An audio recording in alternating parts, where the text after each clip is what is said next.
Installing a serial ports module.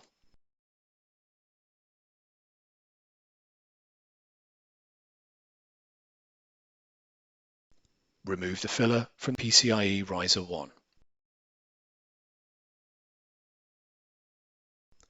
Slide the module into the riser.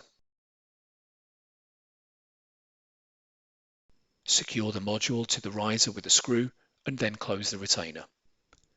Note: 2 spare screws are available on the side of the riser. Connect the serial port cable to the system board.